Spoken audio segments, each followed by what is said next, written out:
Krishna Krishna Hare Hare, Hare Ram Rama, Ram Ram Hare Hare.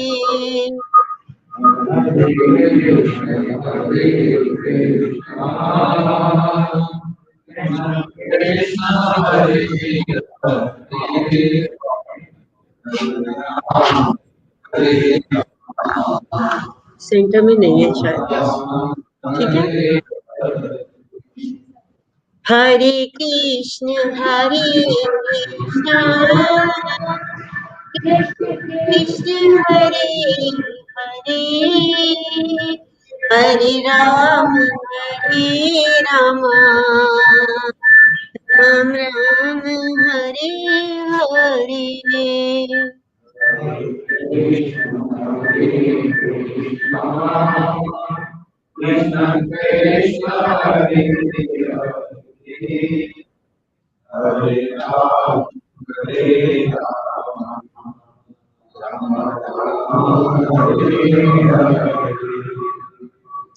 Hare Krishna Krishna Krishna Hare Hare, Hare Ram Ram Ram Hare Hare.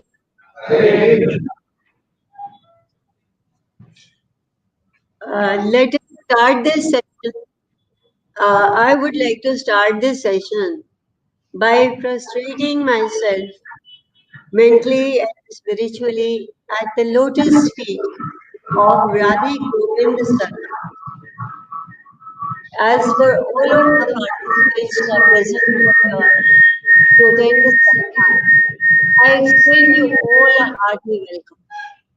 And I believe that you are really worthy of praise, because it is not, everyone is not so fortunate as to experience that curiosity, that interest, that greed almost, to learn about what Krishna has said in Bhagavad Gita.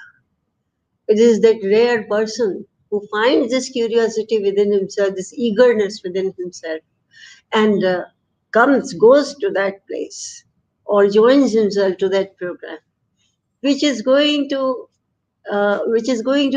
clarify to him what Krishna has said for the benefit of the whole of mankind, not only in his own time, not only in the battle of Kurukshetra, but for ages and ages to come. So the guidance of Gita is here with us, and you are present, and I really hope that we are able to we are able to understand what Krishna has said about this human life, about its preciousness, its great importance, and why it is so very necessary for us living in in these dark times of Kali Yuga. Why it is extremely necessary that people should be understanding the words of Lord Krishna in Bhagavad Gita today. What happens is that most of us take this human life form of ours very much for granted. We just take it for granted. We've been born, I'm a boy, I'm a girl, I've been born in this sort of family. These are my parents, this is the kind of life I have, or this is my school. And this is the way we just go through life, never thinking about the special importance, the special significance of the human life. हाँ, मेरे को कोई दिक्कत नहीं। किस पे? इस वाले। हैं? अच्छा, मैडम दिखाई देंगे। आप अगर निकालना चाहोगे, आप कर सकते हो। आप ये तो बोल रही हैं ना, आप तो बोल रही हो। अच्छा, चलो आप बोलते जाओ। वो आपकी आप बोलते जाओ।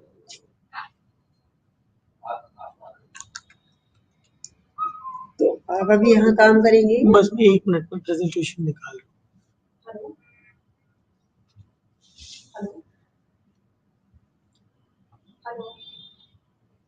आप बोल रहे थे, बोलो। Whatever stage of life we happen to be in, whether it's school or college life, or it's business or service, in all the stages of life, what happens is that we just seem to be running after our worldly goals, which we have been learned to make from a very early age onwards. We have mentally framed so many goals for ourselves, and all the goals are related to worldly desire and worldly achievement, fulfillment of worldly desires.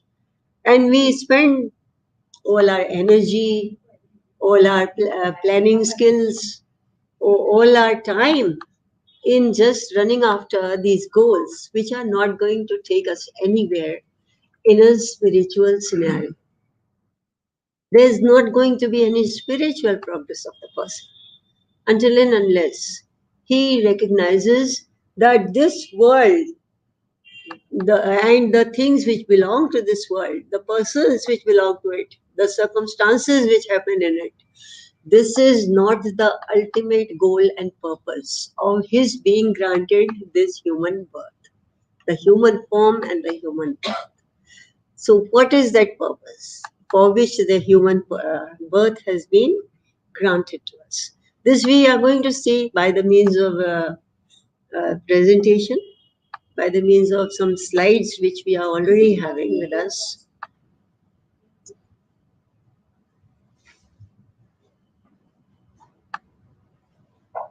One or two slides I think we have missed.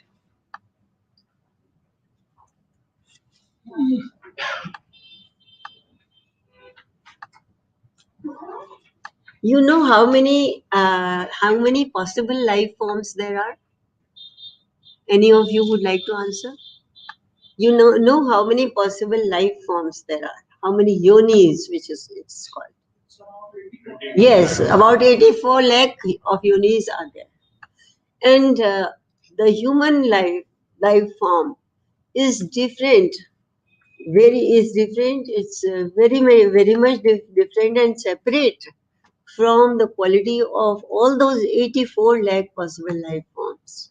It is unique because in only in human body a person is able to recognize, a person is able to grasp the true purpose of life, why it has been granted to him.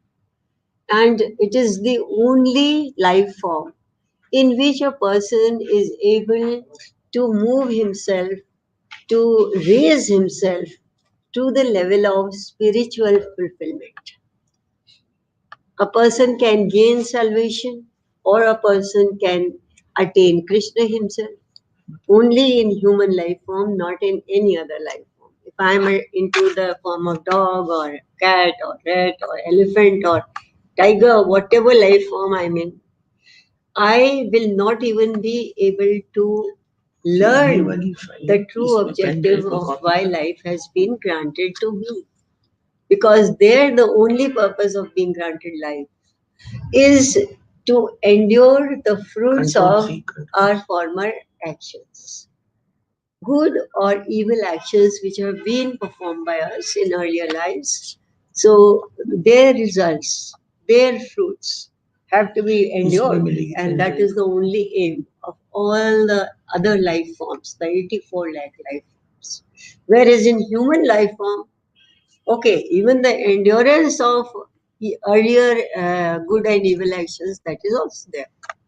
But along with that, Krishna has granted us in human life independence of action.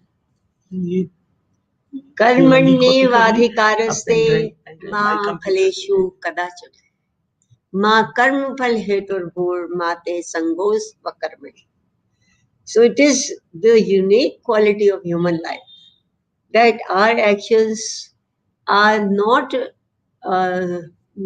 sort of decided, are not pre-decided by Krishna. And it is we ourselves who decide our actions on the basis of our discriminative intellect. Because the human intellect is very Gita अब वो कहाँ है ma'am की screen the human intellect is qualitatively different from the intellect of all other life forms. And that is the only intellect which enables a person to achieve infinite growth in life.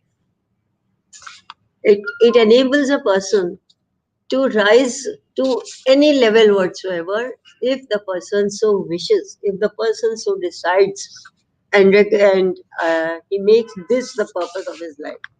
So let us look at the presentation which is right there before you. बड़े screen पे ये आया नहीं अभी ma'am you just आप यहाँ से बोलिए मैं तो यहाँ से देखूंगी but I just want to check कि वो उस पे सबको दिख रहा है या सो firstly we have to recognize the preciousness of human life, which we have already been we've been discussing. Now there is a question: is this human life obtained due to your own efforts? Do you have a role to play in it? Do I have a role to play in it? Why I have been born? Why I am of a certain color? Why I was born in a particular family? Did I have a role to play in it? Did I go to Krishna and tell him that make me this way? Was it due to my desire? No. Due to my specifications? No. It has been given to me on the basis of one, the good or evil acts which I have performed in previous lives. According to that record, I am granted a certain life form, a human life form, but of a particular class, a particular category. Then, second reason behind being granted this particular form is the grace of God. Because Krishna is so very merciful and compassionate that he doesn't want his divine fragment, the spirit, the soul, the self, he doesn't want it to be wandering endlessly through the 84 lakh possible life forms and not to attain salvation quickly. Krishna wants that his creature should come back quickly to him, should recognize the true purpose of his life, should do what he needs to do in order to attain salvation or to attain Krishna, and should come back. This is the reason why this human life form is granted to us. So, what is so special about it that we already discussed that it has a special discriminative intellect. In this human life, we have that intellect which enables us to know what we should do, what we should not do, what is right, what is wrong, what is true, what is false. All this we are able to know through the use of that special discriminative intellect which has been granted to us. And the intellect learns what to do, what not to do, basically from two sources. There are two sources by which the intellect is able to learn the right way of life. And those two sources are: one is the religious literature or the scriptures. Shastra Praman, that is one great way of knowing what should be done and what should be avoided. And another source by which we are able to uh, learn the right way of life, that is the association of holy men. If we are, you know that association leaves a very, very deep impression on the character. There are so many children who, when they were at home and they were under the influence of parents, etc., had a good home environment. They were perfectly fine. They used to repose faith in God, and they used to, their whole behavior used to be in keeping with the moral code prevailing in the modern times. But when they go away from home and they are associating in the college or at the workplace, or at the business place, or whatever, with any kind of persons, then the whole character undergoes a sea change. So, association is a extremely important factor, and through association of holy people, we are able to learn. The human being is able to learn a lot. Next, please.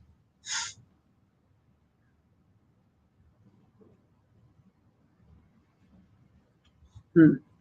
I left one of the lines over there. That was that there is a rule of nature that useless things become extinct. We all know this. That during the evolution process, whatever body parts are not in use, whether it be any life form like a rat or cat or horse or dog or whatever or human, those parts which are not being used, they generally shrink away or they even fall away. So whatever is useless becomes extreme. And if we do not use our intellect for the purpose for which it is made, then slowly the intellect will be losing its power also. I think we have all felt this, that when we keep a thing in use, then it works well for us. So here's one question for all of us. Why have we got human life? What is the purpose of human life? As it seems to us, as we look at the world, as we associate with the people of the world, what do we understand? That shouldn't I get as much material enjoyment as I can possibly think of? Maybe there are even other material enjoyments about which I've never even heard. I don't know about so many experiences which other people are possibly having. Shouldn't I get all of those? Then another purpose of this human life. Many people are very much devoted to their families. So is that the ultimate purpose of human life? To serve my family, to bring up my family, to provide for them very well. Is that the ultimate purpose? Then to earn a name and fame. This is another, let us say, another source, great source of pleasure which can be found in this world. That we are so popular. We have so many followers. So many people think well of us. And we got name and fame. Many people know our names and all. We are on page 3 and we are on all the Facebook, etc., etc. So, if we get name and fame, does that fulfill the ultimate purpose of human life? So that people respect us, our name gets within pages of history, and we want to we then third purpose is also given. That is the aim of the human life, to attain the pleasures of heaven. And you know that in Hindu mythology, there is not just one heaven and one hell. It should be simple like that. But then our scriptures are more extensive, and there are levels of heaven also. There are 6 or 7 heavens and 6 or 7 hells, and earth is in between those. Below earth there are the hells, and below and above earth there are the heavens, and all of these are part of Adhyatmik Brahmand. All of these are a part of Bhautik Brahmand. Bhautik Brahmand means the material universe. This is only 25% of the entire universe in which we are living. And our earth, the heavens, hells, everything. Chaudhaya Bhuvan. All this is a part of material universe. Then 75%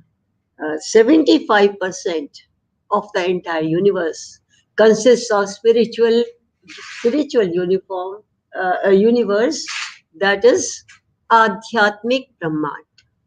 And those are the places where Krishna, above all the lokas of the Adhyatmik Brahman, it is Krishna's loka, Golok Vrindavan, which is there. And below that are the abodes of the other powers, right? So Um, in the seven heavens, there are so many pleasures which we cannot even dream about. And there are many people who are so much learned in Vedas, etc., and they are able to afford all kind of, very expensive teachers, very much learned teachers. They are able to afford. So they are able to learn from Vedas and those teachers what they should do in order to earn the currency of virtuous actions. That is punya. Punya. Punya is the currency which buys us our entry into the heavens. Punya. There we do not need dollar. There we do not need ruble or rupee or yen. What we want in order to get the entry into heavens with their fantabulous pleasures, that is the currency of good deeds. Therefore, those good deeds can be performed by a person who's got no limits, no financial limits, whose intellect is also of a high level, and who is able to hire all the people who will be able to guide him through those stages, through those yagyas, through those pujas, etc., and he can go to heaven. Now, is this the ultimate purpose of human life? To escape this earth, to get into the heavens, maybe to get into the seventh heaven? No. Next, please.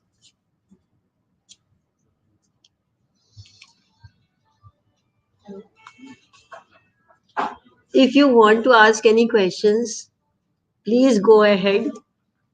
If you want to ask your question in English, you are welcome. If you want to frame your question in Hindi, even then you are welcome. The reply will be given to you in such a language which you can understand. Huh. So, we are thinking about the purpose of human life. And let us look at the slide, which is showing us many of the gadgets with which we are quite familiar and which we are using in our everyday lives, which everybody is using. Look at the TV or the fridge, or uh, there's one tongs. There is one pair of tongs also with which we work in the kitchen, na, to cook the rotis. So let's think whether these things were constructed earlier, or were their goals framed first. Did the need for these things arise first, or were they already made without any necessity or without any goal? What was made first? What should be made first?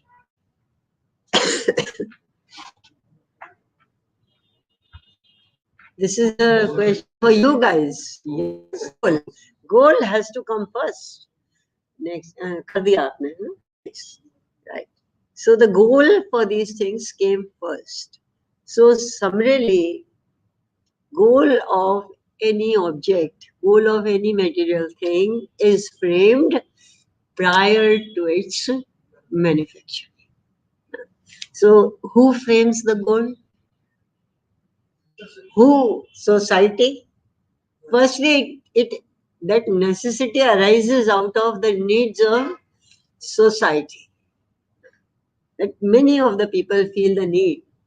Like earlier in India, there used to be different cooling systems.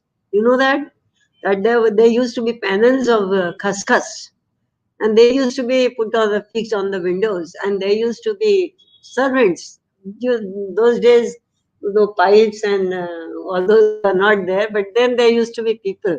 So the person would be appointed for this, to be throwing water periodically on those panels, and due to the action of wind and water, you used to get cool, cool rooms.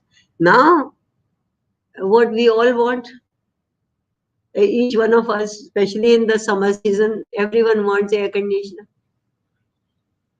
Everyone thinks how man begins by thinking how good it would be if the room itself was cool.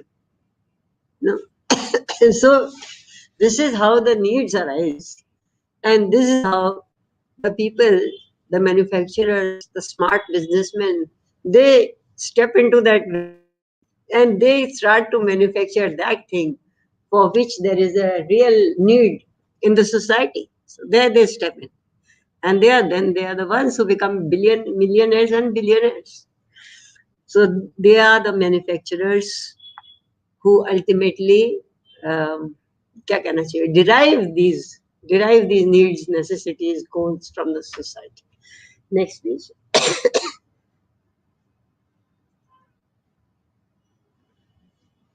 Now, when the human body is already there, the human body is already there, we all know about our own body and about the bodies of all the people who are in touch with us, or not in touch, but they're in the world.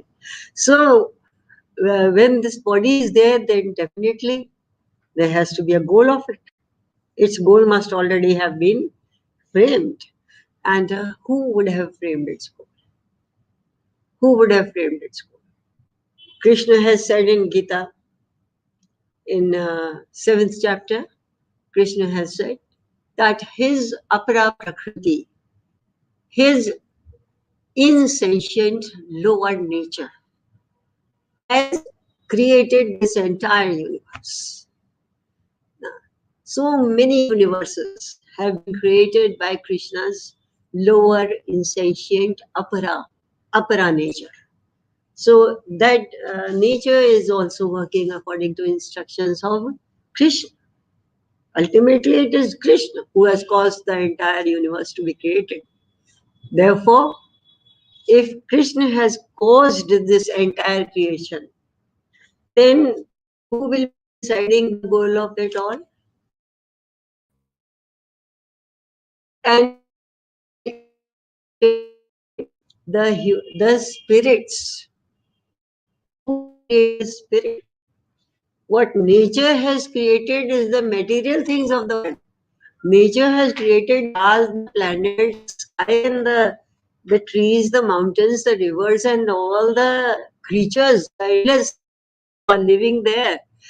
But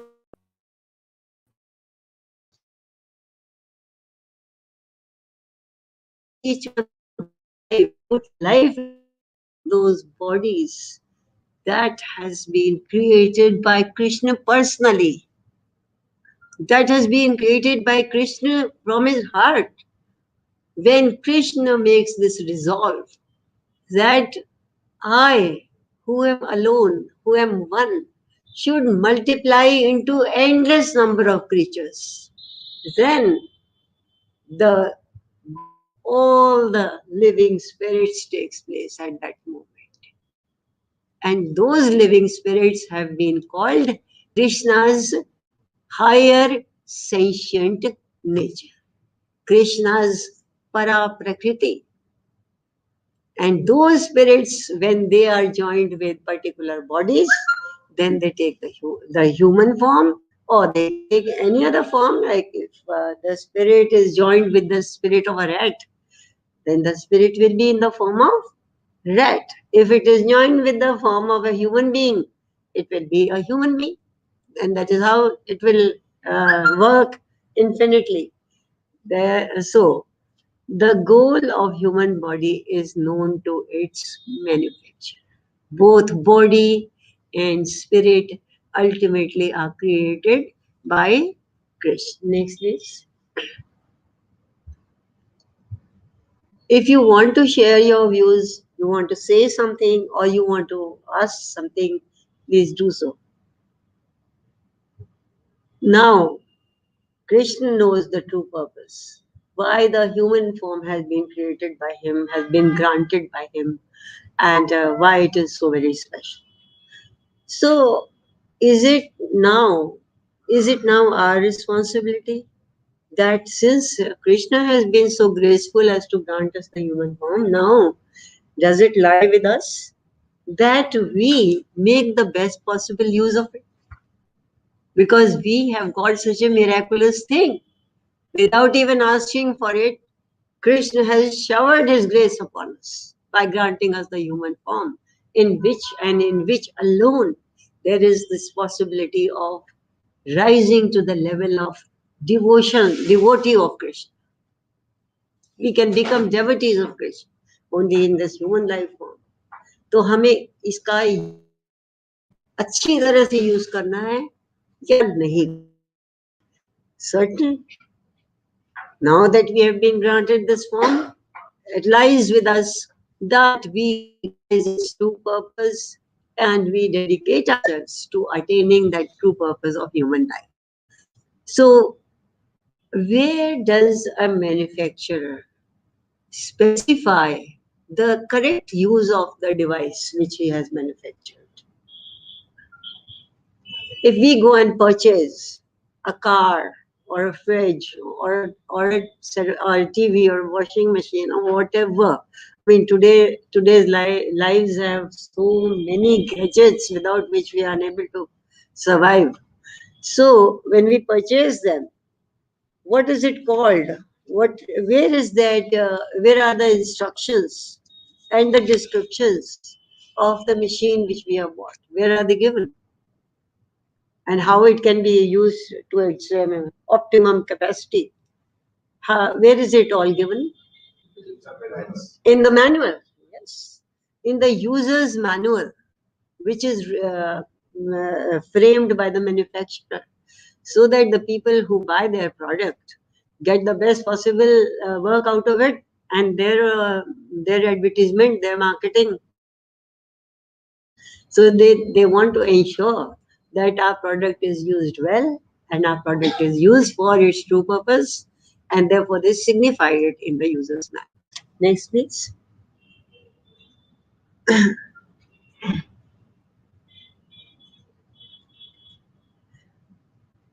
Now let's take our human body. If the human body is not used in the right manner, then what will happen?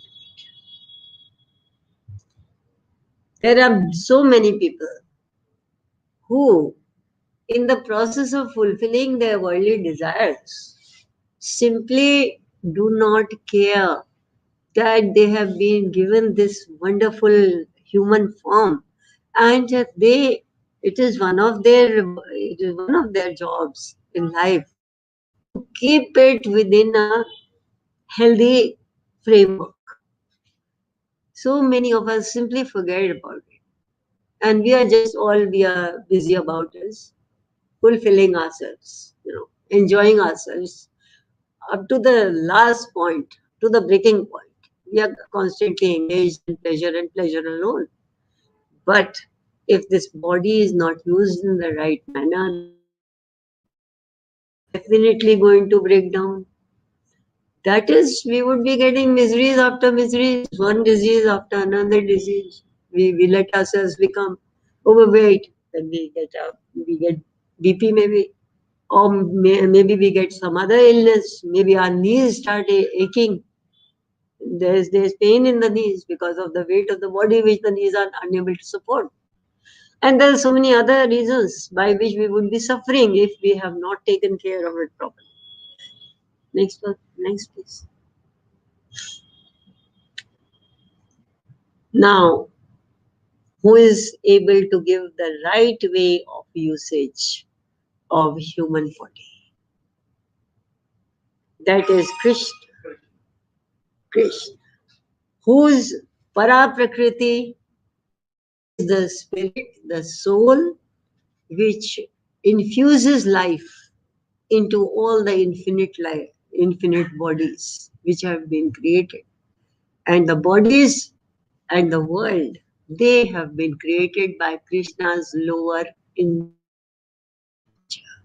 Krishna is the person who will be telling us how to use this life, how to use this human form to the best of its capacity.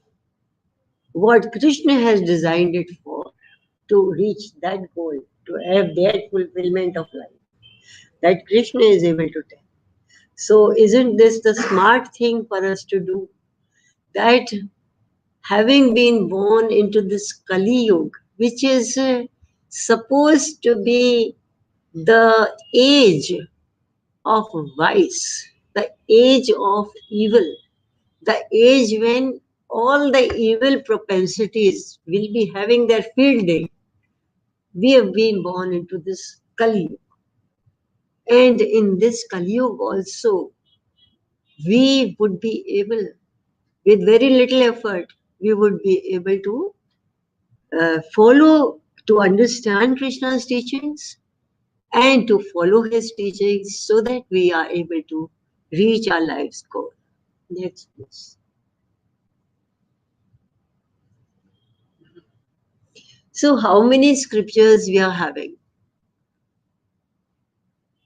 You know, in Hindu culture is so very ancient, so very vast, and that we are hardly able to grasp the meaning of it. ये वाला ये तो हम जल्दी खत्म कर लेंगे अभी. कब तक सर करेंगे? At least 10 minutes. Then first and second chapter. So it cannot be under half an hour, I suppose. But 40 minutes. I doubt that. Maybe little less. Yeah. We are having scriptures, no, and the size of those scriptures is so vast, and now it has no meaning actually, because we are not able to start at that time which was specified here. There will be have to be some overlapping. So yes, huh. Yeah, we are having so many of these scriptures, like the Vedas alone. You know, the volume of the Vedas. It's hardly possible in this lifetime for anybody to actually read and understand and grasp and remember all the Vedas. Though the Vedas have been divided into four by Maharshi Vedavyas. Earlier, there used to be one Veda, and that used to be enormous. Person would be, you know, very, very difficult even for a person in earlier age. Even Dwapar Yuga or Treta Yuga, that would be difficult. But then in Dwapar Yuga, Veda has been split into four parts. Take the Upanishads, take the Puranas, take the Sangitas, take the Sutras, take the Srimad Bhagavatam itself, which alone is having 18,000 verses. Srimad Bhagavatam. Therefore, what Krishna is doing here, the end of Dwapar Yuga is approaching. Trikaldarshi Prabhu, he knows everything. It is he who designs everything, he knows everything, and he knows the end of Dwapar is there in the offing. And he knows that as soon as he rises to his Golok Vrindavan Dham, he knows that Kali Yuga will be making its end. Because that is the cycle of the ages. All of us, all of you know that Satyug, Treta Yuga, Dwapar Yuga, and Kali Yuga. These are the four yugas which form one Chatur Yuga, one cycle of Chatur Yuga. And after Kali Yuga, again the Satyug would be starting. The cycle goes on. It's not that only once that Satyug was there, or only once that Treta was there. Or the cycle goes on. Therefore, now the world would be plunged into the age of Kali Yuga, and Krishna knew it. And he knew that in Kali Yuga, it would become nearly impossible for people to learn the right way of life. Firstly, there would be the prevalence of false holy men who would be misleading the people. People who pose as holy men without having those qualities, the same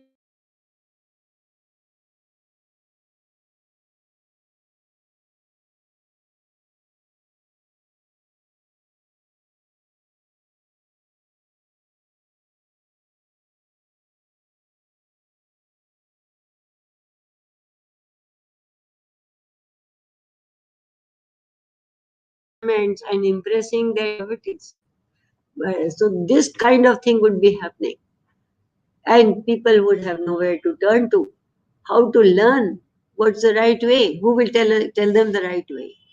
And God in His mercy, on the first day of Kurukshetra, when Arjun tells Krishna to lead his chariot to a position between the two armies of Pandavas and Kauravas.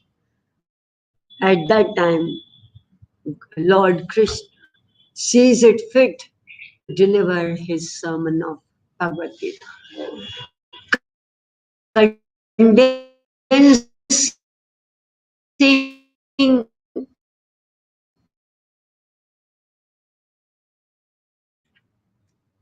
not a God, only the God, the Krishna. This is that task, which we cannot imagine performing such a task. So he has condensed and he has taken the nectar, the elixir from all of the scriptures and just condensed it and concentrated it into the 700 slokas of Gita.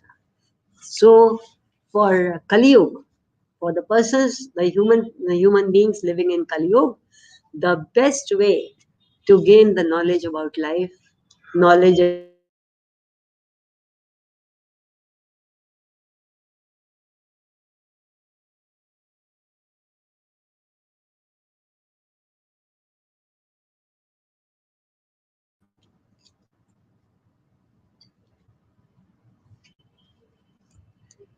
खत्म हो गए थे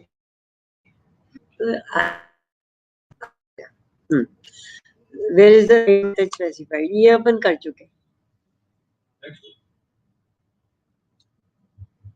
या what is Bhagavad Gita Bhagavad Gita, when Sachidanand Bhagavan Shri Krishna has himself incarnated himself in the towards the end of Dwapar Yuga, and he says that यदा यदा हि धर्मस्य ग्लानिर्भवति भारत अभ्युत्थानम् अधर्मस्य तदात्मानं सृजाम्यहम् परित्राणाय साधूनां विनाशाय च दुष्टतां धर्म संस्थापनार्थाय संभवामि युगे युगे. When Krishna has taken incarnation upon the earth and he is standing there right in the middle of the battle of Kurukshetra, then the Lord himself gives Arjun those those those methods. He gives him that advice by which he will emerge as a victor in this battle, uh, whether he dies fighting the battle or हित्वा हित्वा प्राप्य से स्वर्गम जित्वा भोक्ष्य से महीम. If you get killed in this battle, O Arjun, you will be gaining the heavens. And if you are the winner, you will have the whole world to rule, to conquer and to rule. So both ways you will be the winner. This is what Krishna is going to tell Arjun, to show Arjun, to explain during the course of Bhagavad Gita. It is the user manual of human life. It reveals deep hidden laws of nature. Deep hidden laws of nature. And Krishna's book is very different from all the other scriptures. We will find in Krishna's book the Lord's assurance on several matters, which one has always been thinking of as impossible. Anyway, I'll be coming to that a little later. So Lord Krishna has told Uddhav in Srimad Bhagavatam. I don't know why this is written as just SB. Anyway, in Srimad Bhagavatam, that I have already specified in Gita all the methods to make the human life successful. There is no other method to make the human life successful. So the three main methods which Krishna has specified in Bhagavad Gita, are the pathway of knowledge, the pathway of action. Pathway of knowledge is known as Gyan Yoga. Pathway of action, pathway of perfect action actually. Pathway of perfect action, that is known as Karma Yoga, and pathway of devotion, that is known as Bhakti Yoga. So he has specified, told Uddhav that I have already explained the three methods by which a human being can make his life successful. Next, please.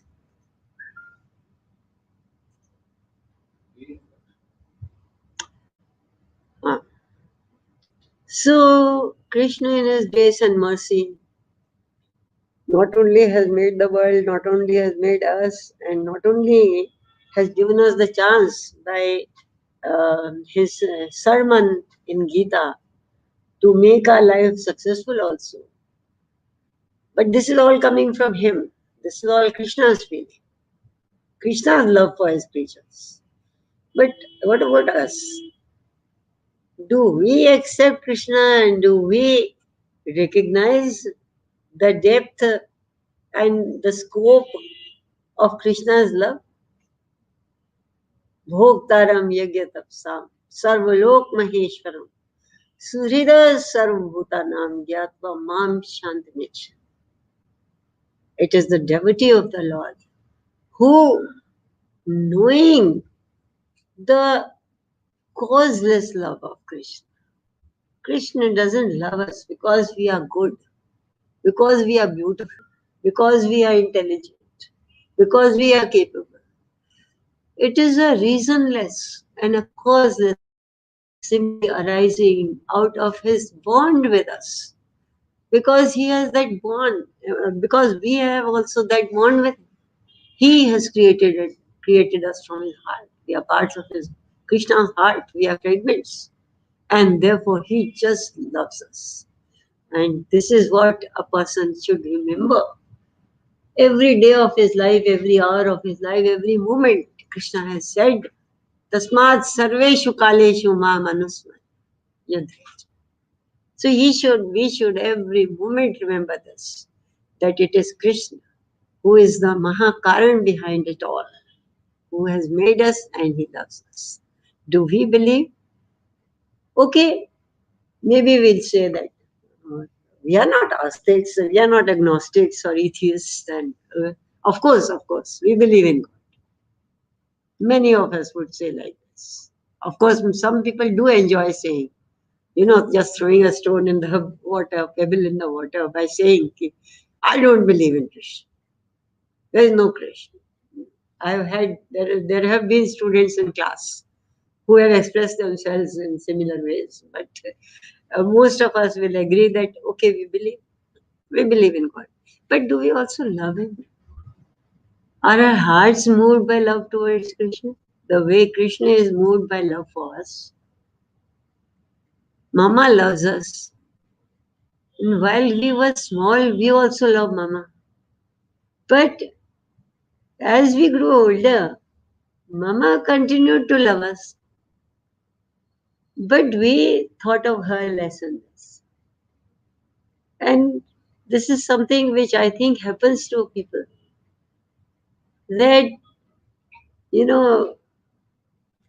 what were those lines of William Wordsworth? Not in entire forgetfulness, not in entire forgetfulness, and not in utter nakedness, but trailing clouds of glory do we come from God, who is our home. When we come from our ultimate home, where God resides, at that time we are covered with glory. But soon, very soon, under the influence of the experiences of this world, by associating with the materials, with the people, by having the lifestyle of this world, very soon we tend to forget our original home and our original maker and the Lord who loves us all. So it is that smriti of Krishna. which is of the crucial essence. Now, some people have said, some people have attachment towards money, but will have no attachment to the ultimate God who has made all sorts of wealth, all sorts of wealth, all the uncountable gold and silver and precious ornaments, every platinum and everything in this world, uranium and whatever, everything. Who cares about a little bit of money or a little bit of jewelry? He is the Lord who has created everything, created the stars and the moon. So people love money instead of loving Krishna, who has not only created all the wealth, but who is capable of creating infinite wealth, infinite further wealth. And we can't even imagine what all he is capable of. Now I have lost the, yes, this is already there. Somebody has said that man will read, write, fight and die for his God. Of course, Hindus have never done this. We have never engaged in battle, in religious battles. Hindus don't do this. But there are followers of many other religions who believe in conducting crusades, etc. And they are trying to convert other people to their own religion. So those are the people who will fight for their God, but will never live by his words. So what is the true service to the ultimate power of this world, to the highest supreme power of this world, to God, in short, to Krishna? What is that which we can do for him? We can't give him anything. It is he who is the giver, who is the supreme giver. But what can we give him? We can give him our attention. We can listen to his words with as much concentration, with as much belief and faith as we can muster, as we have it in us. We can listen to his word with faith. We can try and live our lives according to the rules which he has provided us, according to the rules which he has given us. That is what we can do. That is the true service to the teacher. Krishna Vande Jagat Guru. That is the true service to that superior, supreme teacher. That whatever he says, we grasp it, we absorb it, and we live our life according to it. That is the true service which we can give to him. And also, of course, love and devotion. Love, devotion, and complete dependence upon Krishna. To accept God is to obey. What he has told us, that if we put it into practice in our lives, then we are obeying him. And that is the true service which humans can render to him. What do we possess which is our own? Everything has been given. Krishna has given us everything. He has given us the body, he has given us the land, he has given us the house in which we are living. He has given the trees, the rivers, the mountains, the stars and the moon and everything, every single thing. What we are having, which we cannot even see in this body, that is our subtle body.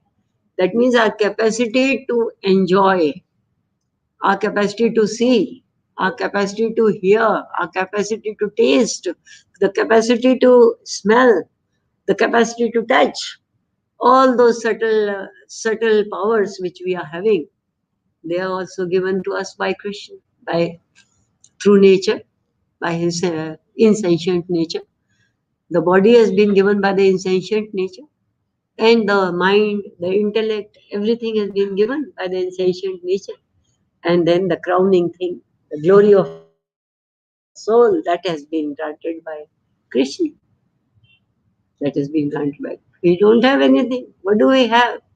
What we have to say is to ourselves, what we have to remind us is that tan man dhan sab tera, sab kuch hai tera, tera tujhko arpan, kya lage mera. In this spirit, one person should be looking towards Krishna and should be having that desire to render that little bit of service towards Krishna, who is the giver, the ultimate giver. Next, please. Okay. So we have learned that it is very important for a person to learn the words which Krishna has spoken in Bhagavad Gita, to frame our lives and actions, to base our lives and our actions on the basis of what Krishna has taught us in Bhagavad Gita. And to select and to fix the purpose of human life. There are two main purposes which we can achieve in this human life form. The first is, there are some people who want to attain salvation. Salvation means becoming free from the cycle of birth and death. Hare Krishna. चाहे तो अभी देर लगेगी, कुछ तो देर लगेगी नहीं, अब अभी बनवाने का प्रोसेस में भी तो टाइम लगेगा, तो ठीक है 20 मिनट में सर्व कर दी, 20-25 ले लो, 20-25 मिनट में सर्व, right.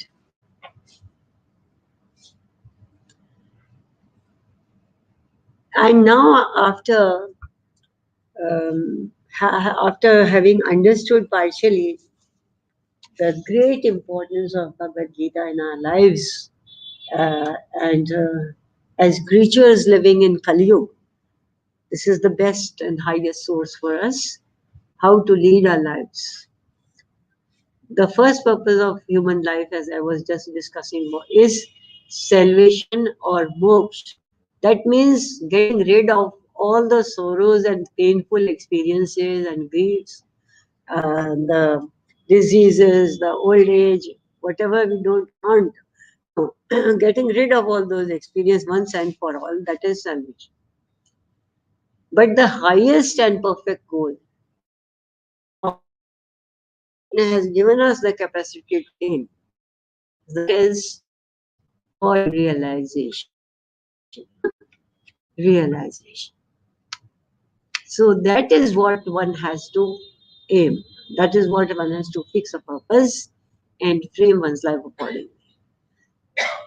And now, friends, is there any question from your side?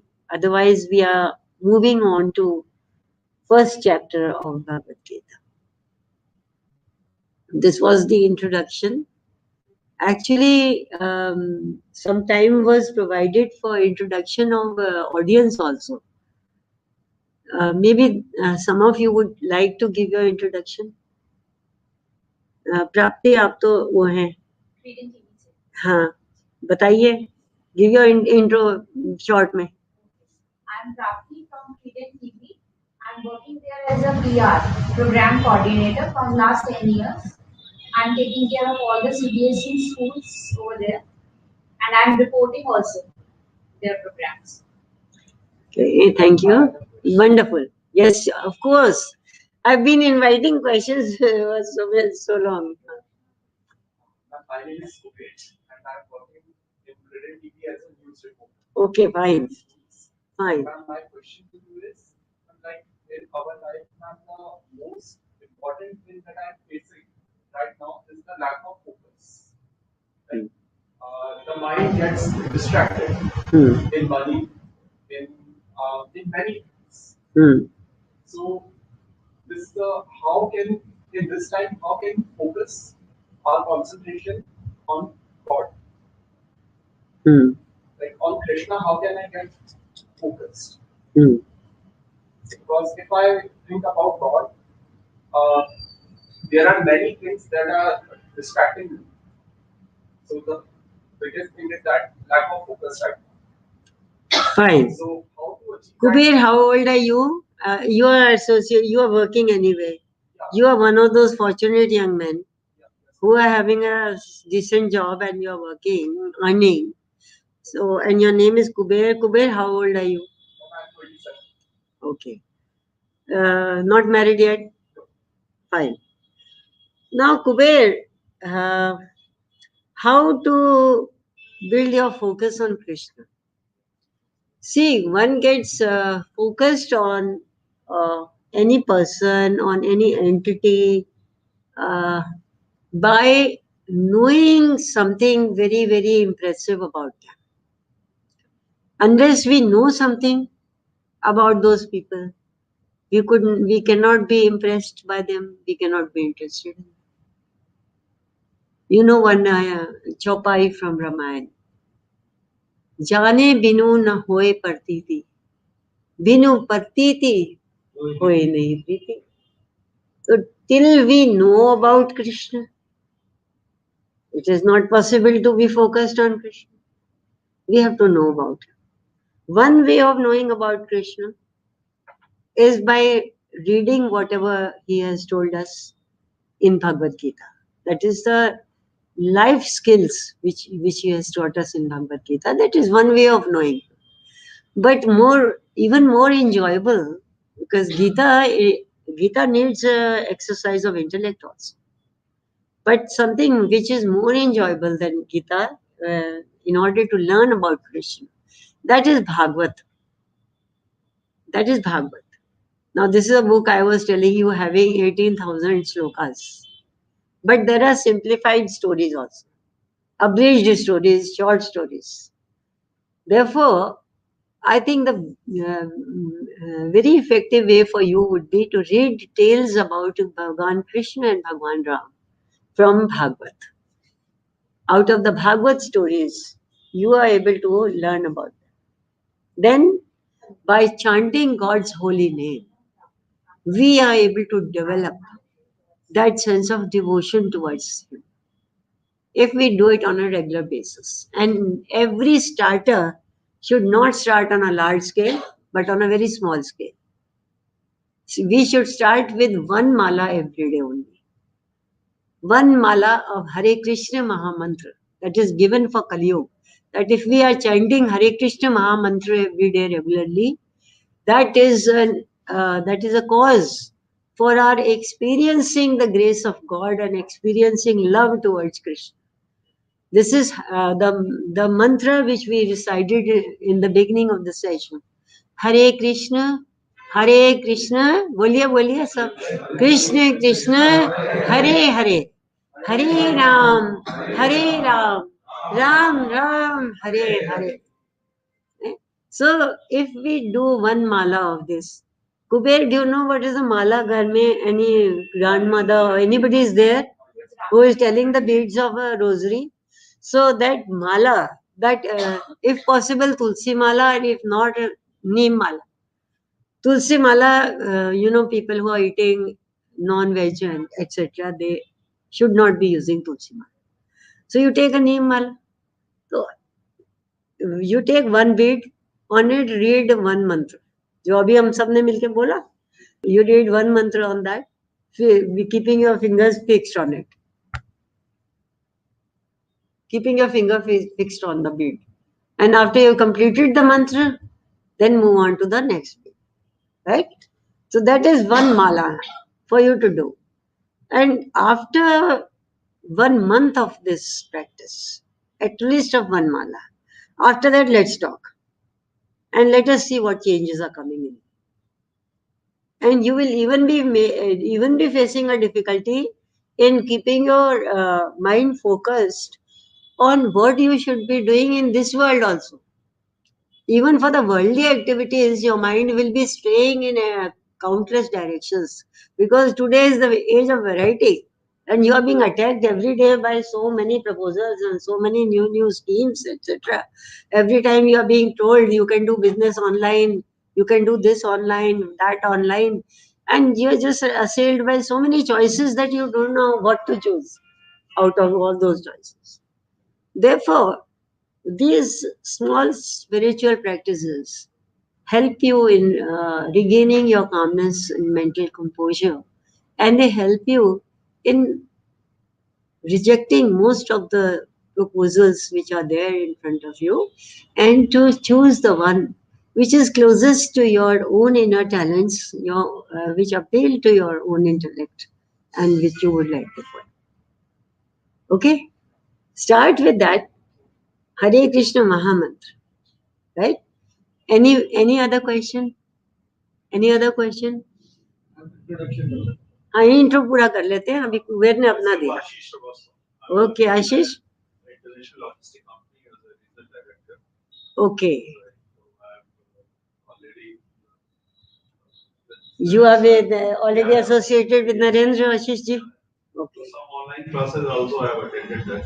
okay that's fine okay Sadhak right wonderful nice to meet you Ashish ji sir I am Mahendra Kumar Agarwal.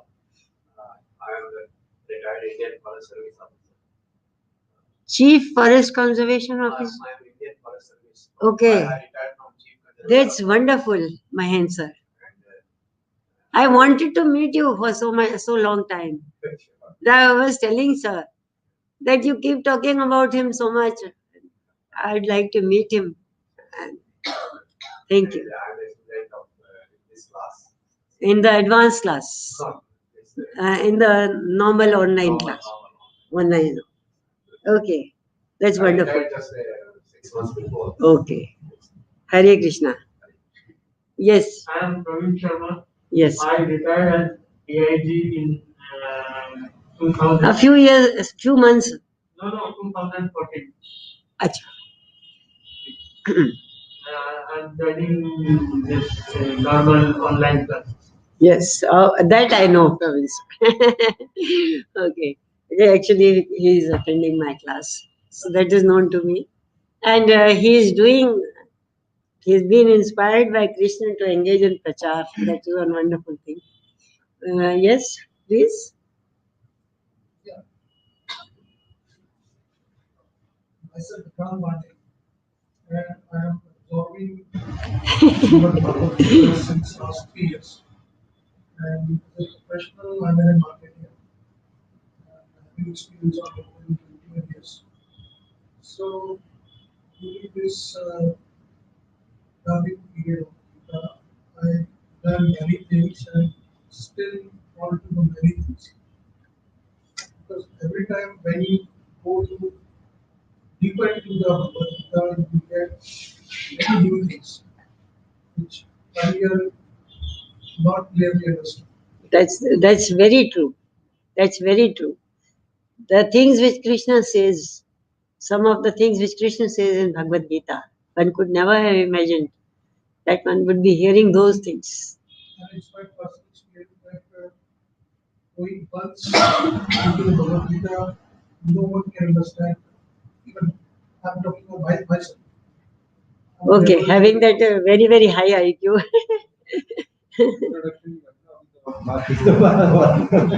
चलो next time actually मैं भूल जाती हूँ actually tea is waiting for us or will be waiting for us in some minutes so let's complete the introduction yes sir okay yes Bhagavad Gita online class that's wonderful sorry sir I miss your name okay Divakar I just retired.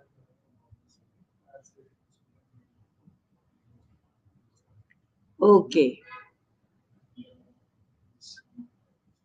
okay you are related to Kailash Gangaji he is working with me So he just called me to attend to your. so he is also into prachar you know that Kailash Gangal Sahab he is into I got in a very different view of this life. I'm now almost 60 years old. yes. But I've never been a believer. And that's where I'm feeling like that. And because I can't just take it into me that how we can take so many things taken for granted that Krishna is there. Yes. So you are having those very very basic questions that why should I believe at all? I mean, you are telling me you are saying all this, but like how do I know? How can it be proved? That's right. I can understand your predicament, and I think it happens to so many of us, you know. I mean, I'm one of those who used to ask a whole lot of questions in class, but only in class. I've never been asking questions about Bhagwan, because that just happened to me. It just happened. That whatever was told to me about Bhagwan, that I simply just went in. Like water goes into a sponge. So there were no questions. Whereas my literature professors, I mean, they used to tell me that Manu, we really enjoy your questions, but sometimes you make us uncomfortable. I mean, because I would just say whatever it was, you know, whatever came to the mind. Anyway, nice to know. I'm sure you'll be having a very positive outcome of this seminar. Sir, yes. Yes. Again, myself, Arjun, retired from university as a sir की आवाज कम ही आ रही है ना थोड़ी कम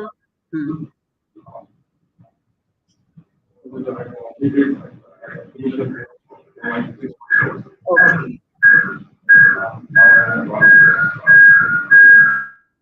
use that mic.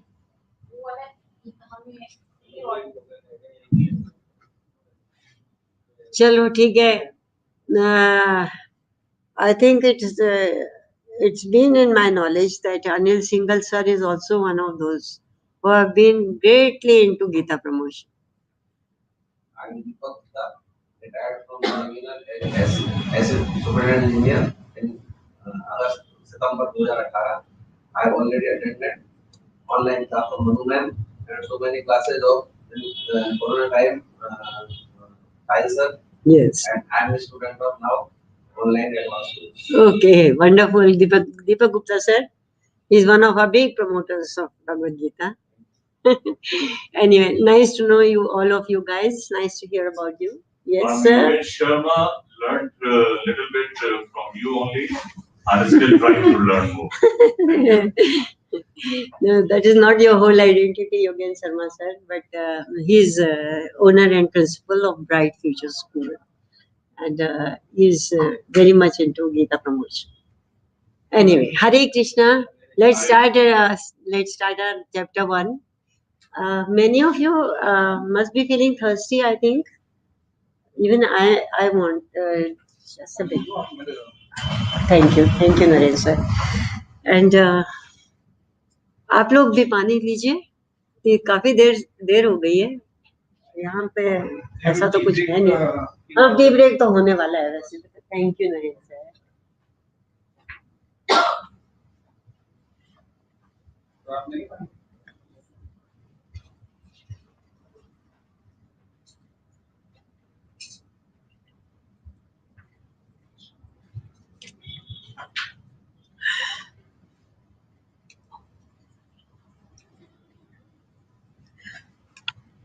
So we begin our first chapter, Hare Krishna.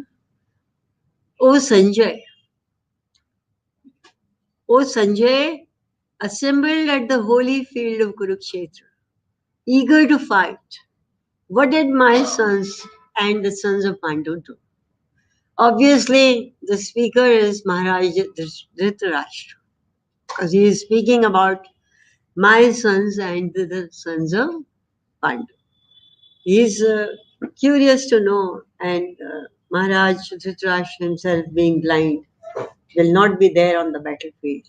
He will not be a witness, but he will be hearing about whatever is happening on the battlefield from his charioteer as well as his great friend and his confidential advisor, Sanjay, who is himself a great devotee of Bhagwan Krishna. So he's expressing his curiosity. And as you know that the first chapter of the Bhagavad Gita is the preparation of the ground or the field in which the Upadesh of Bhagavad Gita, the lecture of Bhagavad Gita, is going to spring from the lips of Lord Krishna in the second chapter, in the very beginning of second chapter. It is the first chapter which gives us that background. What was it? Why was the Lord compelled to speak for so long? Next one.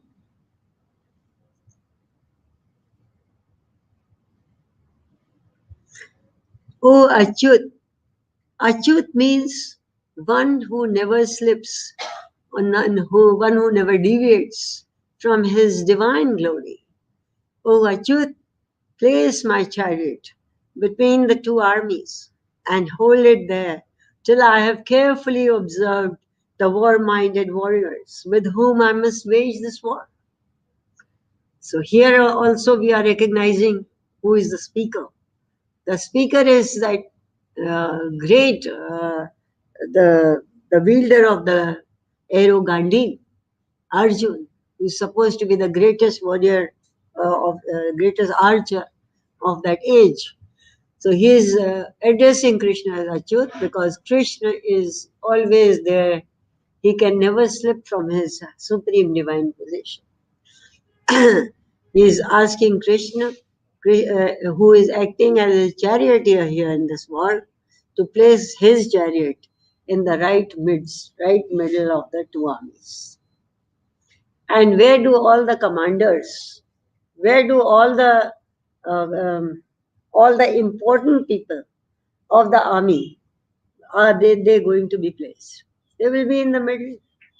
I mean, it is something known. It is not an accident that when Bhagwan takes the chariot of Arjun and places it between the two armies, when it is right in front of the commanders of the Kaurava army and the commanders of Pandava army are at the back, and they will be their chariot is facing the Kaurava army. So that is how it is placed, and obviously it is Bhishma and Drona who are to be seen there in the front line, because Bhishma is the commander of the Kaurava army and Drona is the expected commander.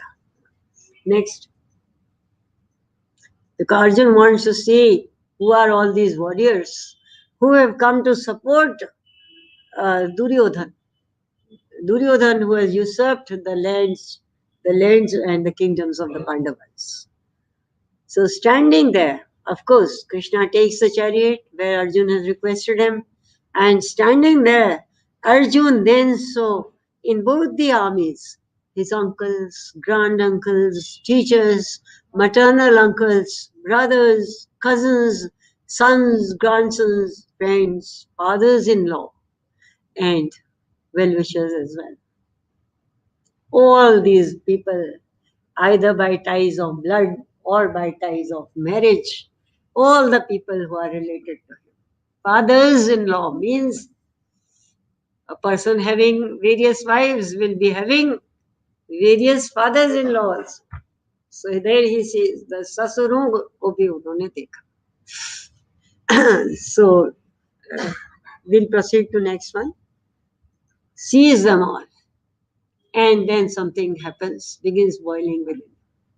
Next. हो गया बस इतना ही है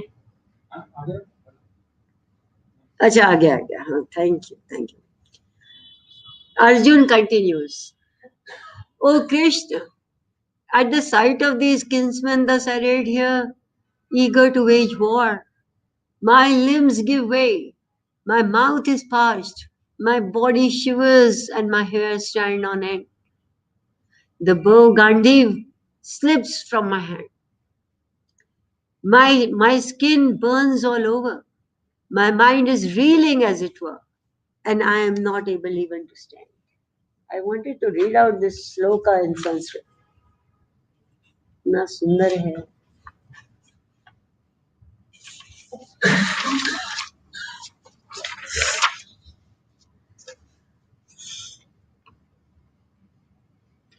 Gandivam sansate hastat tvakchaiva paridahyate na cha shaknokya avasthatum bhramati chamemana.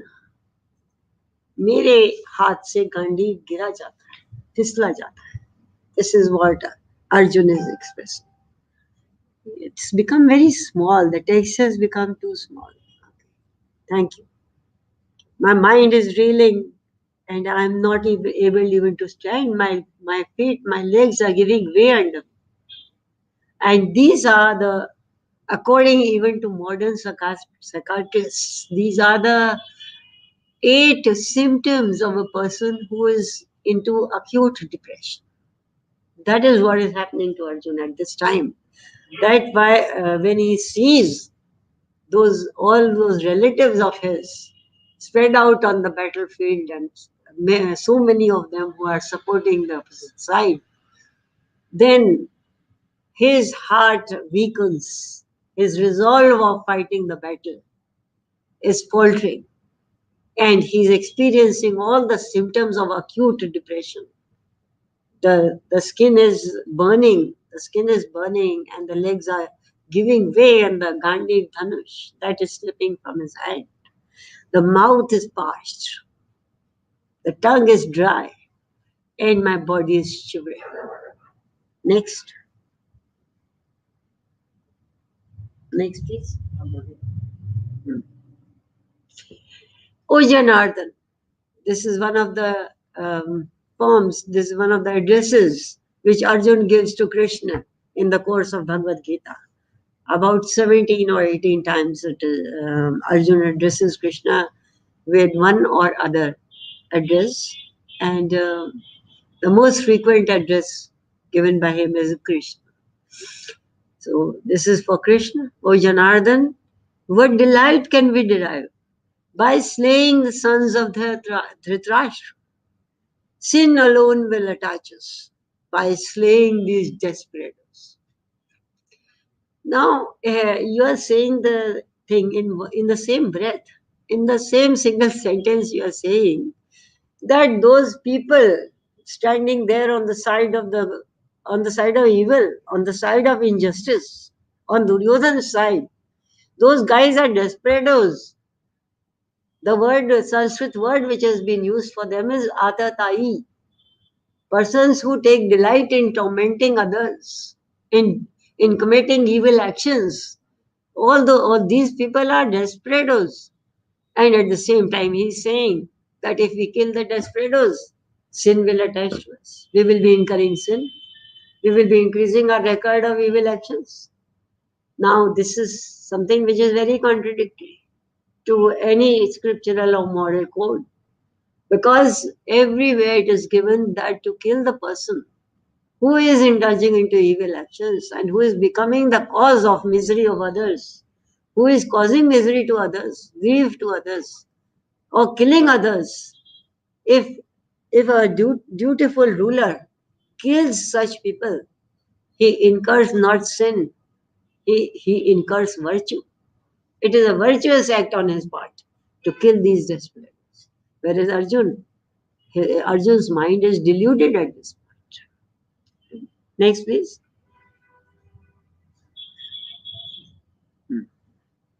Therefore, Arjun has said here, basically, that by killing all these people, of course, it is true, by wielding my Gandhi, I would be able to wreak havoc in the Kaurav army. That is true. That is expected. But what would be my gain? I would only incur evil because I would be shedding blood. It is not so simple as that. In Hinduism, uh, Krishna doesn't set so much store by ahimsa. Krishna doesn't set so much store by non-violence. Because if he did, he would not tell Arjun to go forth into battle and to do his duty and to kill all those people who are fighting on the side of evil. Justice is more important than just the shedding of blood. So next, this was just an introductory part to the second chapter, in which Krishna's divine sermon starts in 11th verse. 11th verse. Yeah. Now the Lord addressing Arjun spoke thus. Till now, we have seen that if at all someone has spoken, it was Dhritarashtra or it was Arjun, but never Krishna. During the whole of the first chapter, it is Krishna who is the listener. Though now for the rest of the Gita, he is going to be the primary speaker. But during the first chapter, as the events are taking place, as the changes are taking place in Arjun's psychological makeup, and as Arjun expresses his feelings to Krishna, Krishna is a very good listener. He remains silent. In this moment of impending strife, how can you yield to this cowardliness, which is never harbored by great men, and which neither leads to heaven nor earns earthly glory? In this situation, in this terrible situation in which the entire earth and its rulers are siding with one side or other. Every ruler is either standing behind Duryodhan or is standing behind Bhimsen or Dhritarashtra. So in this, no such war has ever been fought, and probably never will be in the future. At the time of this war, you are showing your cowardice. You are showing your cowardliness, which is never entertained by great men within themselves. Great men never take this way out. Never, never relinquish their duty. I mean, the duty of Arjun at this point is to go forth into battle and to wield his Gandhi and to win the battle for his side. So Krishna says that this kind of action is full of cowardice, and it particularly doesn't suit you, Arjun, who are the greatest warrior of this age, whose name is sung in songs, whose glory is being spread over the earth as the greatest warrior, and you are saying you will not fight the battle. You are just making excuses. Basically, Krishna wants to point out. Next, please. बस इतना ही है? Oh, yes. Now, when Arjun hears a sort of reprimand from Krishna for the attitude which he has exhibited, that, I don't want to incur the evil of shedding blood, etc., whatever, nice things which he's saying. Now, Krishna just scolds him for that. So he says, now he remembers that who was it who stood by me and my family during all our terrible misfortunes, during all those times when we were wandering helplessly in the forest, and during the time of Lakshagra, during earlier childhood incidents. Who was it who was every time standing by us and protecting us? By this time, he has been stirred into thinking of those bygone times, and he has recalled that it is Krishna who has been sending his grace upon us. So now he replies that I have become despicable because of my cowardice. The cowardice within me has made me worthy of your contempt, worthy of being despised by you. And I am confused in conscience about my duty. I am deluded.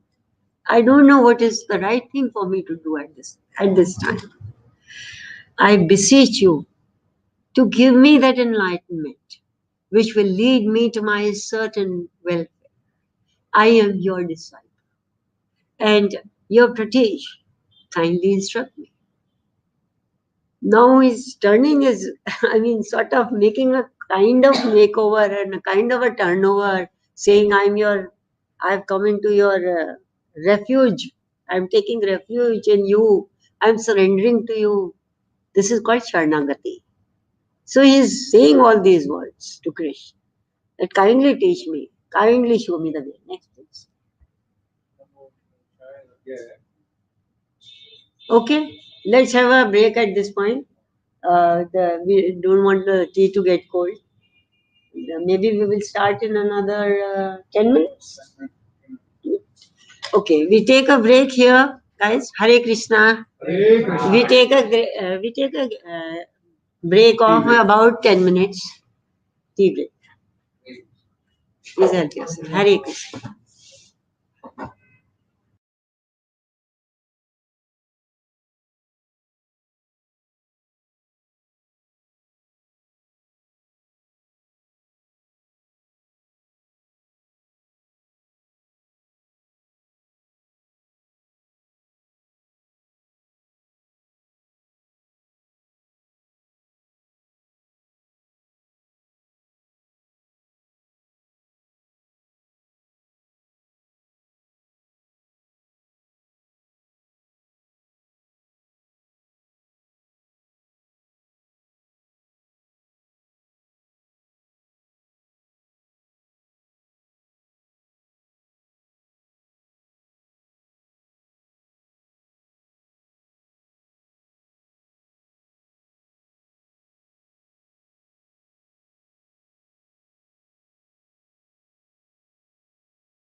Uh,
ये computer on कर लिया मैंने। भगवान श्री कृष्ण के दिव्य रूप का वर्णन करते हुए कहा है, कस्तूरी, आप लोग बोलिएगा मेरे साथ, छोटा छोटा बोलूंगी मैं, है?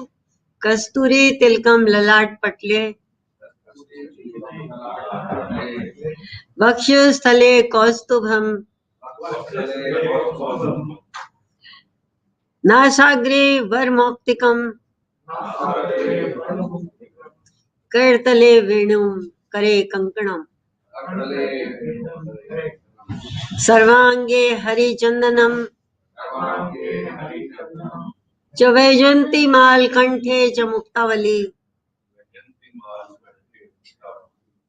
गोप स्त्री परिवेष्टिते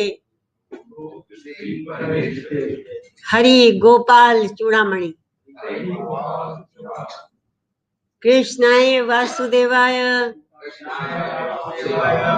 हरिये परमात्मने नमः प्रणक्लेश नाशाय गोविंदाय नमो नमः। Hare Krishna. So where we left off, we will take up the slok of chapter 2 again. Narendra sir, ये कंप्लीट कर लिया हमने? That's right. So let me have the next one, please.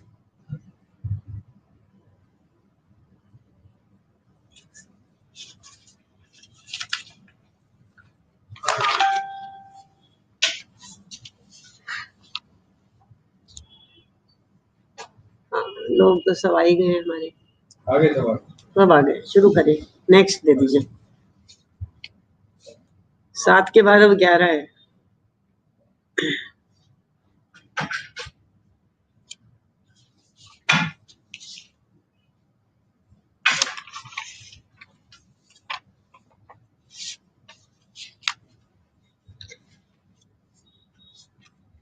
The 11th verse of second chapter.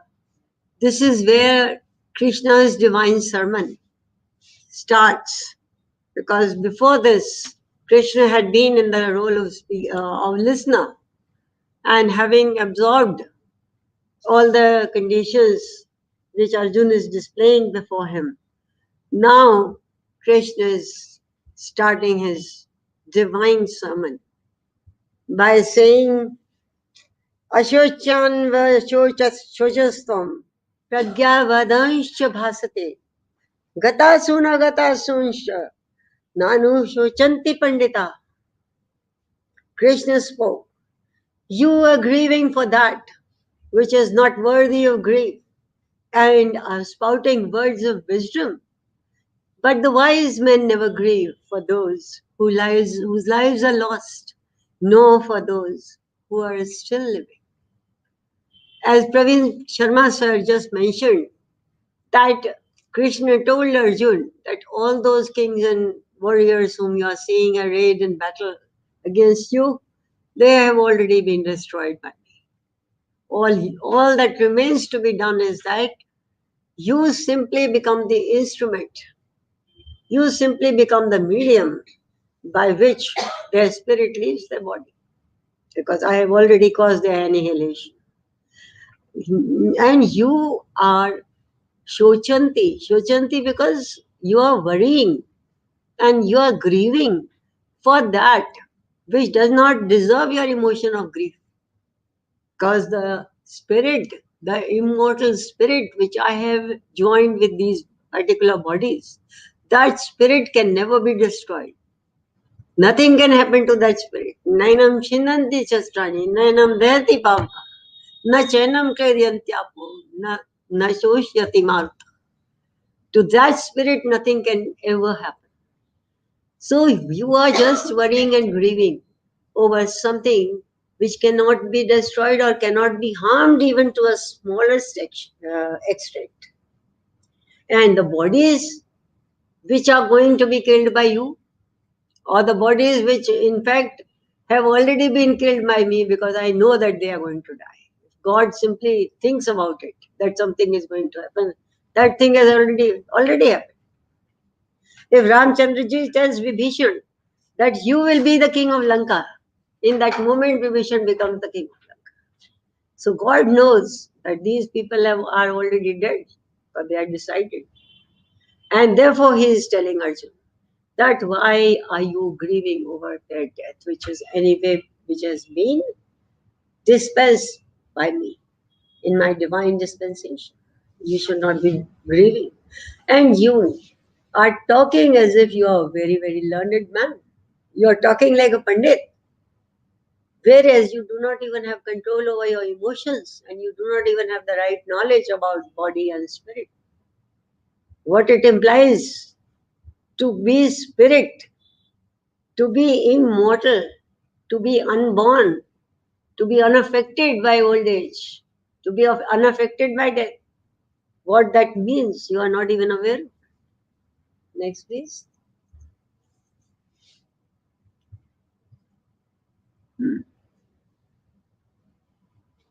ये अभी वही आ गया है वापस.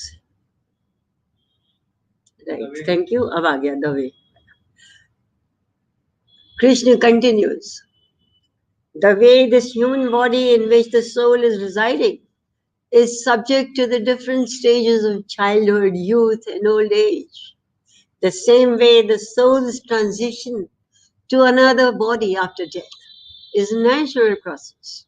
The wise are never deluded by these transitions. Janma Jivan Mrityu Dehantar Avastha Punarjan. This is the cycle about which Lord Krishna is talking here.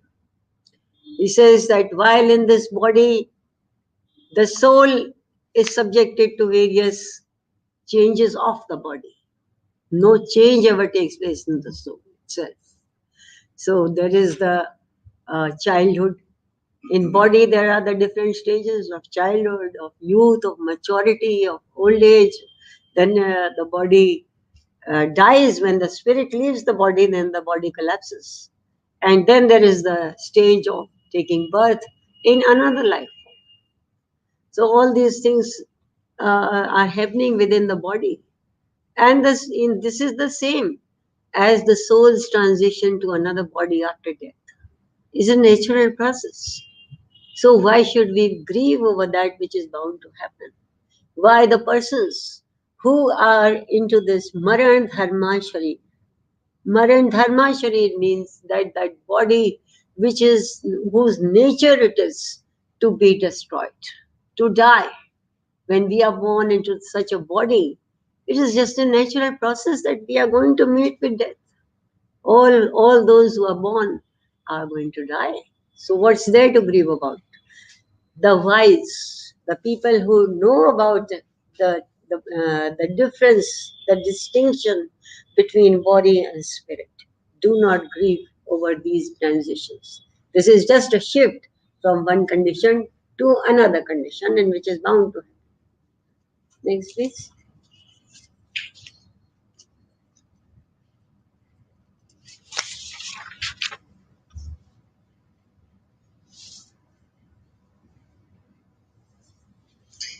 श्लोक के बहुत सुंदर है. time में.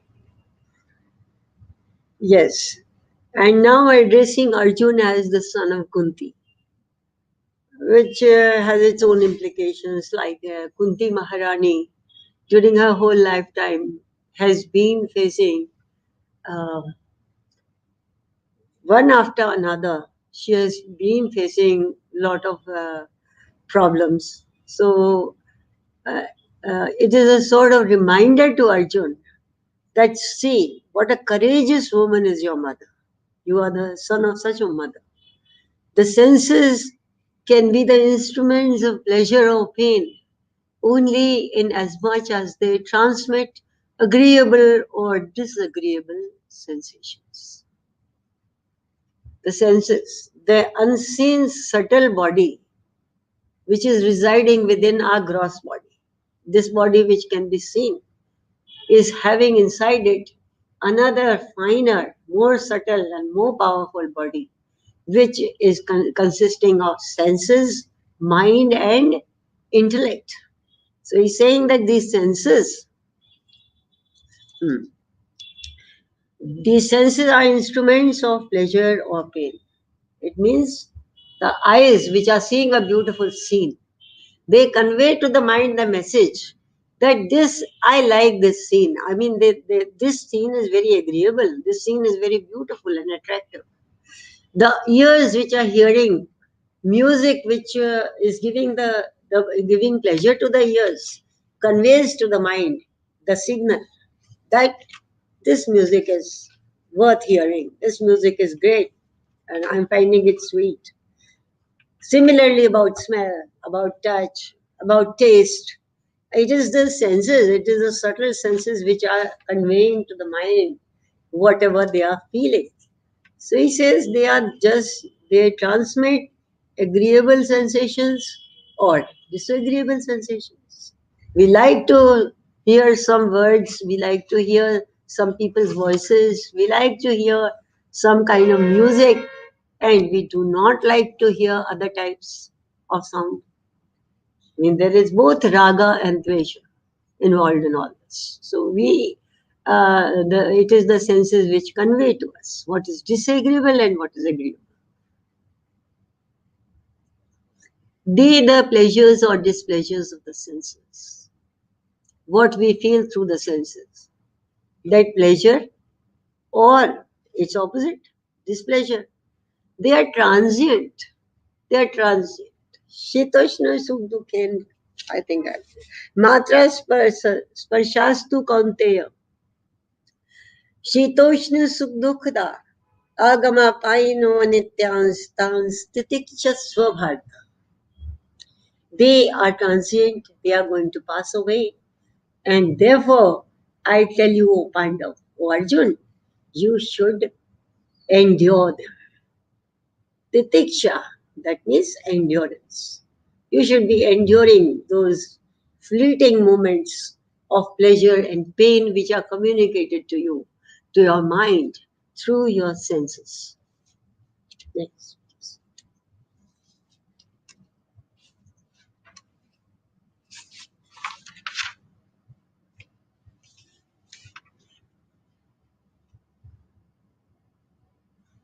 No weapon can cleave the soul. Nenam chinnanti shastrani. Nor can fire immolate it. Nenam dehati pavaka. Na chainam kledyantapo. Water cannot wet it. Nor can wind dry it. Na shoshayati maruta. We have already discussed this. So we proceed to the next one. बस अभी तो और आगे चले 40-41 तक करेंगे. The Lord continues, in this world, the exalted state of freedom from desires and reactions, which means samta, or equanimity, is never destroyed, nor does it ever lead to adverse results. The slightest practice of equanimity, samta, can rescue us from great fears. Exalted. Exalted means risen to a very, very high level. Very high level. This is the state of freedom from desires and reactions. It is the yogi to whom neither favorable circumstances bring any sort of pleasure or happiness or gratitude, whatever, and to whom adverse circumstances do not cause any grief, do not cause any disturbance or turbulence in his mind. He is in an equable frame of mind, whatever might be the circumstances which are assailing him, whether they are favorable circumstances or whether they are adverse circumstances. If he is suddenly receiving a whole lot of money which he had never expected, in that, I mean, that doesn't sort of pull him off his feet, and he should start partying, or he should start calling up friends and all that, declaring. It's not that. The person receives the news, whatever money has come, receives it very calmly, very equably. The person who hears that his whole Haveli has been, somebody has set fire to his Haveli, and he is taking his evening walk by the banks of the river Ganges, and he says, I am on my walk. Let whatever happen, whatever is going to happen, let it happen. And that too not in the days of insurance. So that sort of person who is remaining in the state of equanimity throughout the best or the worst of circumstances, he is called the person endowed with samta. He is having samta. And the slightest practice of this attitude, that we are not affected by good circumstances or evil circumstances. And yes, we can see in some of our associates, Corona, Corona has given us some insights into the character of people, and one learns to respect people who have been coping silently and with dignity with all the deprivations, with all the misfortunes which have occurred in our lives due to Corona. And they just remain calm, cool, composed, never showing that their life has been disturbed. One has learned to know and to respect such people. So the slightest practice of Samta, because it is such a great quality that we cannot expect to develop it all overnight within ourselves. Supposing I say to myself that from today I am just going to be in this state, I will be having equanimity towards all circumstances. No, I'll hardly be able to keep it up. Let's start on a small scale. Let's tell ourselves that we will develop samta in, to take an example, just to take an example, I will develop samta in whatever food is served to me. From today onwards, I am practicing this for 1 week. I will never tell my family, why you have prepared this vegetable? Why you have prepared this kind of paratha and not my kind of paratha? Why you have not ordered pizza for me at the right time? No, I will develop samta and I will never dictate and I will never express my opinion. So that person who's very, very fond of food and very particular about what he's going to eat, for that person, this is going to be a good test of his samta. It's going to be a good practice for him. Or he can choose something. Being a woman, I can say that not to go for shopping for dresses. That is something which tries the patience of most of us. And if somehow I am able to develop this feeling within myself that I have too many clothes as it is. There's no place to keep them, and so I am going to remain equanimous. I am not going to, persuade my husband to keep me company and take me around the shops and all that. And in whether he agrees or whether he disagrees, I am just going to remain in samta. A woman could practice it that way. So there are many ways.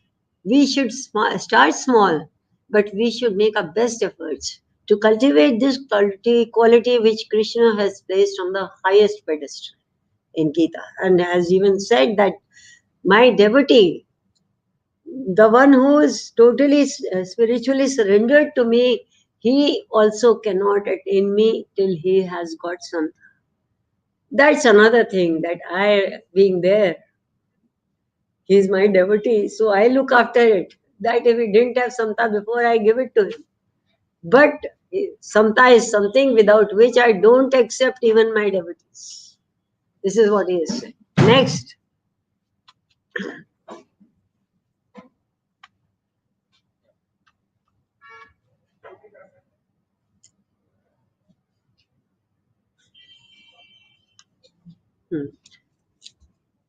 इससे पहले एक और है, हाँ इससे पहले 40.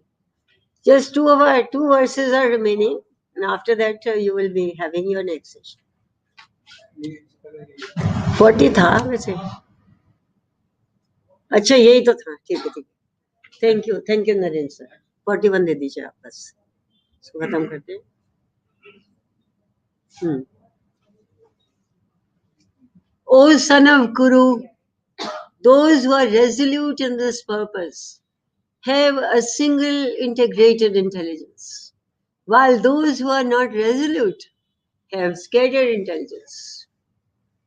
Meaning that the person who has cultivated the quality of samta within himself, he is having concentrated, single-minded intelligence, a single integrated, concentrated intelligence. Because if a person's intelligence is not concentrated, if a person's intelligence is wandering and being attracted to various pleasures of the world, various experiences of the world, how can such a person remain in samta? Because that person will be full of hundreds and thousands of desires and will never be able to attain that composure and that calmness, peace of mind, which samta consists of. So those people who are not having resolute intelligence, those people who have not chosen Krishna out of two options.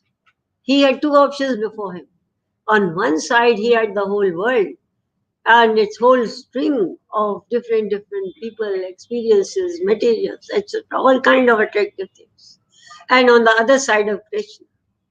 And he was not able to focus himself towards Krishna after leaving behind all the attachments and attractions of the world.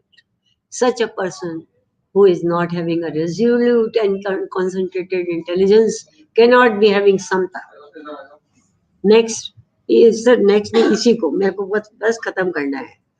Such people are supposed to have scattered intelligence, and it is not possible for a person of scattered intelligence to remain in samta and to cultivate the quality of samta. So the Lord's lecture will continue over the whole of the second chapter, and now it's time for me to give way to the Gita Acharya, who is going to speak after me. Oh yes, I didn't give time for the questions. Sure. Why does Krishna teaches or started teaching Krishna since he's a cousin of him,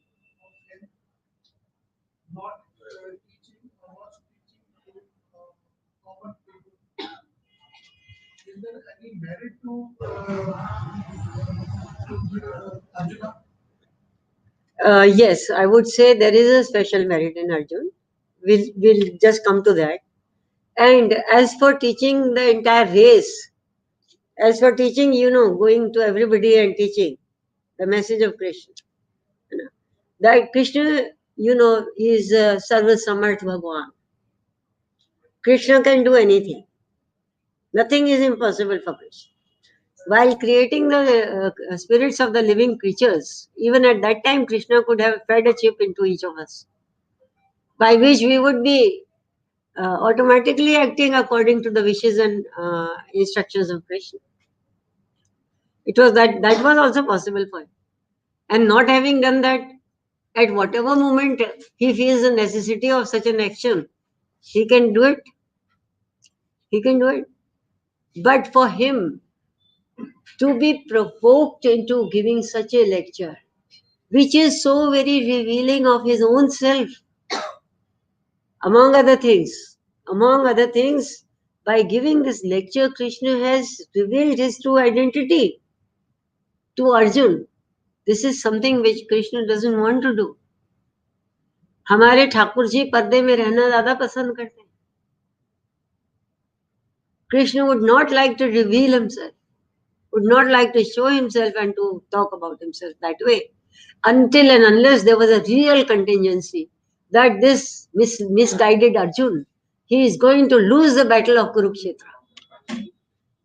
Because of this contingency, and because it was Arjun who went to Krishna Bhagwan, sat at his lotus feet, did not sit by his head, but sat at his lotus feet, and who invited Krishna, who did not want Krishna's, what is it called? Akshayani. One Akshayani army, he did not want that. All he wanted was Sri Krishna himself. By this choice, Arjun indicated to Krishna what was the importance of Krishna himself. Sure. The previous verse says, "It is later practice of Anta can explain from great fears." We will elaborate on Great fears. Yes. In human life, there are four major fears. There are four major fears: Jara, Mrityu, Janma, Mrityu, Jara, Vyadhi. All you are familiar with this. Janma is the pain of birth. The pain of birth, which is equal to the pain of somebody, tearing the skin off your body without anesthesia. Then death.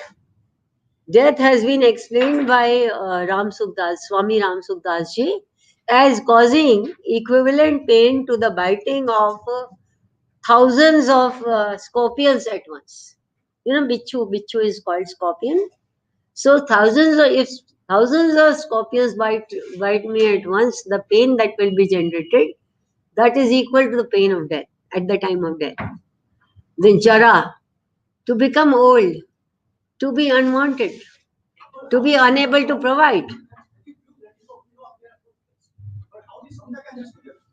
Because Samta means that whatever circumstances come to you, you remain unaffected by them, and you see Krishna's merciful dispensation in all of them. If you are receiving favorable circumstances, then you interpret that as a sign of receiving Krishna's grace, love and mercy. the moment you start. Yes, Just miss the moment you start. Life is very small. He says, this is the practice of Samta. Slightest, yes. Yes. Even if a person works in that direction, this is similar, to this. That if a person forms a decision within his heart and mind, that from now on, I am going to focus myself, my whole life, towards Krishna. I'm not going to be looking towards the attractions of the world, but I'm going to progress in my quest for Krishna. That same moment, though he has not yet done anything, he has merely thought about it. He is thinking that I will follow it. At that very moment, the evils start to fall away from him. the good tendencies start rising within him and the evil tendencies start falling away from him. This is the importance of forming a pure and pure resolve according to Krishna's dictates. That means when you start, the blessings of God start. Yes, the blessings of God start pouring upon you and your evil tendencies start to fade away. Any other question? You are telling about desires. The more desires you have, Yes. more and more desire you have. Yes. It is difficult to attain sometimes. Yes. It means if I want to travel around world and I want to fly high and I have so many things to attain, Yes. then I cannot attain sometimes. Yes. They are going to be an obstruction in the path of your attaining samta. Because the more desires you have, and more is the intensity of each desire. It is not just the number of desires, it is also the intensity of those desires. How intense are your desires? And you want to see all your desires being fulfilled. You want to travel over the whole world. You want to be a globetrotter. You see all the wonders of the world. No, whatever. You want to experience everything. So, if you want that so very badly that you keep on working towards that, on what will be your mind concentrated? On Krishna or on your plans for this world trip or whatever? Where will your mind be concentrated? What will you be thinking of the whole time? You will be thinking about that trip. You will have to think about it. Because if you want to make it a reality, you will be having to make some plans. You will have to start implementing those plans. And only then you will be able to proceed towards the fulfillment of your desire. Then where is Krishna in all this? We will forget that bond, that everlasting bond which we are having with our Maker, with Krishna. If we let ourselves be absorbed so deeply into the pleasures of this world, the person kamna or desire, that is the greatest enemy of man. Yes, that is the greatest enemy of man, and Krishna has said unequivocally in Gita, Kameshu krodeshu rajo gun samudbhava mahashano mahapapma vidyenam ihverinam. ये तो तुम्हारा इस संसार में सबसे बड़ा शत्रु है, and you are supposed to destroy it. Ma'am, need और desire को एक मिनट आप ये माइक पीछे होगी। desire और need को हम कब differentiate करना है? Krishna has said in Bhagavad Gita, chapter 5, that he looks after the survival, he looks after the nutrition, he looks after the sustenance of all the living creatures. It is he who does that. A man is mistaken who thinks that by earning the bread for his family, he is maintaining his family, his wife, his children, he is maintaining the house. I think Even if he is not there, sir, 1 minute. Let me complete my answer. So even if I am not there, my family's life is going to run perhaps more smoothly than before. Actual cases have been cited by Swami Ramsundar ji of this. So what we feel is the need, even that is just a diluted form of worldly desire. Why do we need to think about it? Hare Krishna. Time is short, so I take my leave. Hare Krishna.